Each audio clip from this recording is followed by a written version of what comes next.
Hello students, today we will discuss about chapter 5 that is acids, base and salts। ਜਿਹਦੇ ਵਿੱਚ last lecture ਵਿੱਚ ਮੈਂ ਤੁਹਾਨੂੰ ਦੱਸਿਆ ਸੀ ਇੰਡੀਕੇਟਰਸ ਕੀ ਹੁੰਦੇ ਨੇ।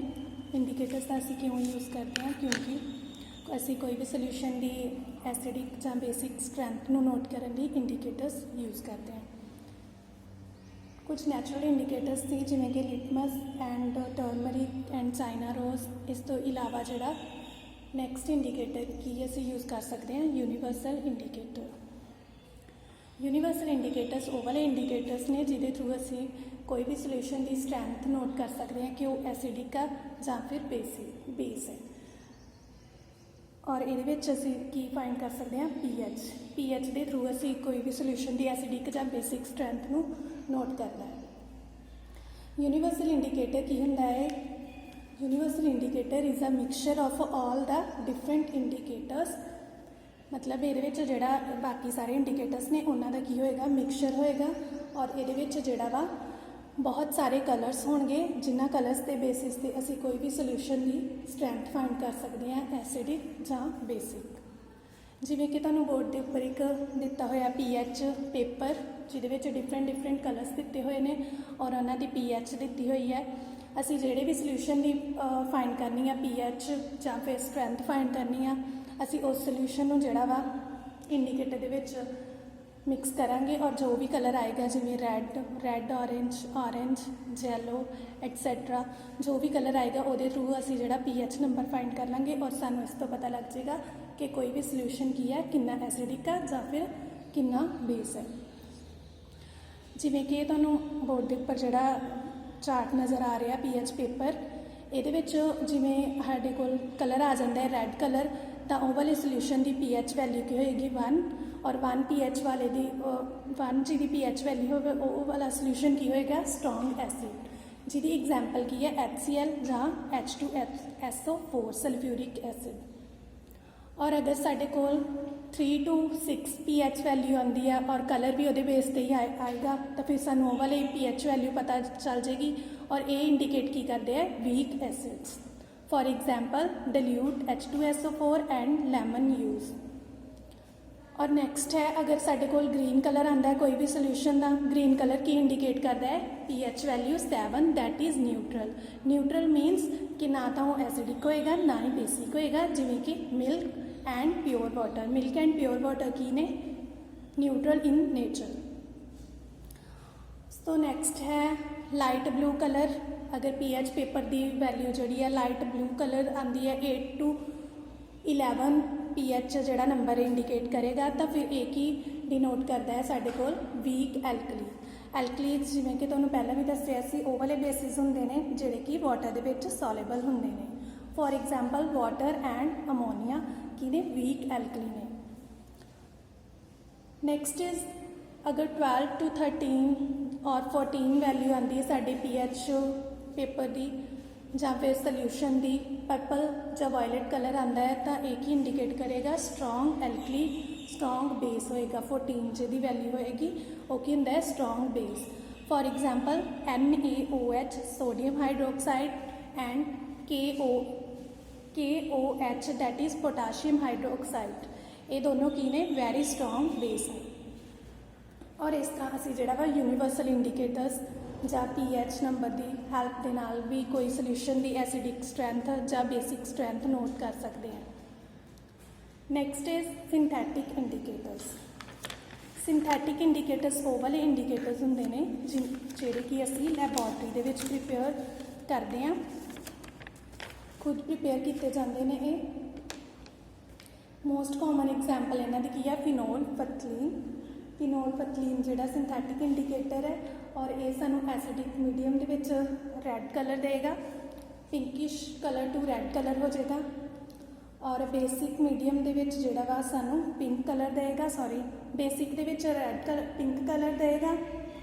और अगर एसिडिक मीडियम दे विच आ तो फिर सानू एक कलरलैस वाइट कलर हो जाएगा। Next topic is neutralization. Neutralization की होंदी है कि जो असी कोई भी सोल्यूशन है ना तो वो एसिडिक है ना ही बेसिक है और ये वाला सोल्यूशन असीं की बोलते हैं कि वो क्या न्यूट्रल है। और न्यूट्रल वर्ड तो ही न्यूट्रलाइजेशन वर्ड बनया है। न्यूट्रलाइजेशन रिएक्शन की होंगी है जिहदे विच असीं एसिड प्लस बेस नूं जदों मिक्सअप करते हैं रिएक्ट करते रिएक्शन करवाने इन्हां दी तो फिर साडे कोल की प्रोड्यूस हुंदा है salt and water plus heat evolve होएगी। और ये एग्जाम्पल है एक एसिड की लिया हुआ HCl that is hydrochloric acid plus sodium hydro oxide that is NaOH which is a base. और जदों असीं इन्हां दोनों नूं रिएक्ट कराने हैं HCl plus sodium hydroxide नूं तो साडे कोल किहड़ा सॉल्ट बनेगा NaCl that is sodium chloride plus water. Neutralization की साडी लाइफ के विच भी डेली लाइफ के बहुत ज़्यादा इंपॉर्टेंट है क्योंकि ये की करता है एसिडिक और बेसिक जिहड़ी वैल्यू है उन्होंने की करता है बैलेंस करके रखता है। Next is neutralization in everyday life. साडी न्यूट्रलाइजेशन कोई भी आ चीज़ उन्होंने साडी डेली लाइफ के विच बहुत ज़्यादा यूजफुल होंदी है न्यूट्रलाइजेशन। ਇਹਦੇ ਵਿੱਚੋਂ ਕੁਝ ਐਪਲੀਕੇਸ਼ਨਸ मैं ਤੁਹਾਨੂੰ डिस्कस करांगी ਤੁਹਾਡੇ ਨਾਲ। First is in the treatment of indigestion.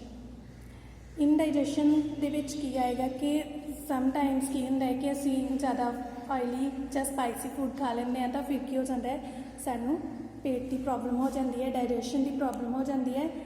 और साडे स्टमक विच ऑलरेडी तुहानूं पता है कि किहड़ा एसिड हुंदा है हाइड्रोक्लोरिक एसिड हुंदा है।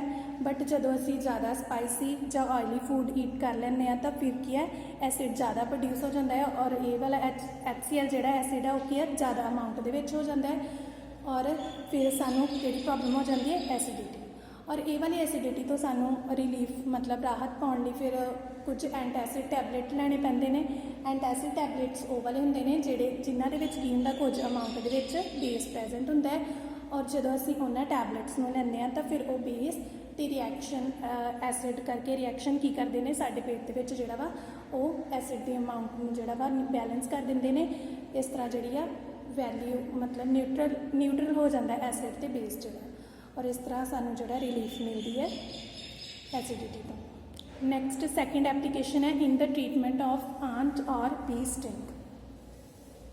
आंट कीड़ी ਜਾਂ फिर कोई भी बी है मक्खी ਉਹਦਾ ਸਟਿੰਗ ਡੰਗ ਜਦੋਂ ਸਾਨੂੰ मतलब ਕੱਟ ਦਿੰਦੀ ਹੈ ਤਾਂ ਉਹਨਾਂ ਦੇ ਵਿੱਚ ਕੀ ਪ੍ਰੈਜ਼ੈਂਟ ਹੁੰਦਾ ਹੈ ਫੋਰਮਿਕ ਐਸਿਡ ਫਿਰ ਉਹ ਜਦੋਂ ਸਾਨੂੰ ਕੱਟ ਦਿੰਦੀ ਹੈ ਆਂਟ ਜਾਂ ਬੀ ਤਾਂ ਫਿਰ ਐਸਿਡ ਸਾਡੀ ਬੋਡੀ ਦੇ ਵਿੱਚ ਚਲਾ ਜਾਂਦਾ ਹੈ और ये वाला एसिड सानू फिर की करता है इरीटेट करता है ਜਾਂ स्वैलिंग हो जाती है।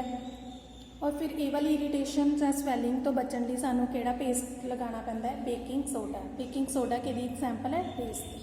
और फिर असी ये वाला बेस जिहड़ा वा एसिड दे नाल रिएक्ट करके की करता है न्यूट्रल कर दिंदा है जिथे भी साडे जिहड़ा भी एरिया इफेक्ट होया हुंदा है उन्होंने फिर की न्यूट्रल कर दिंदा है। इस तरह जिहड़ा असी बी स्टिंग तो जिहड़ा जां आंट स्टिंग तो रिलीफ पा सकते हैं by neutralizing।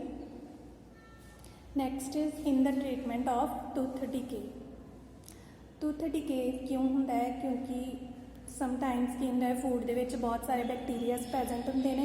वो बैक्टीरियाज की करते साडे माउथ दे विच एसिड प्रोड्यूस करते हैं और इहदे नाल की होंदा है साडे टूथ डिके की प्रॉब्लम आ जाती है और सानू जिहड़ा वा टूथ डिके की प्रॉब्लम आउण दे कर टूथ डिके की प्रॉब्लम आ जाती है। टूथ डिके की प्रॉब्लम तो सानू बचण लई की करना पैंदा है टूथपेस्ट यूज़ करनी पैंदी है। टूथपेस्ट दे विच भी की हुंदा है बेस प्रेजेंट हुंदा है और इस तरह जिहड़ा वा बैलेंस रहिंदा साडे माउथ दे विच भी एसिड और बेस की अमाउंट दा।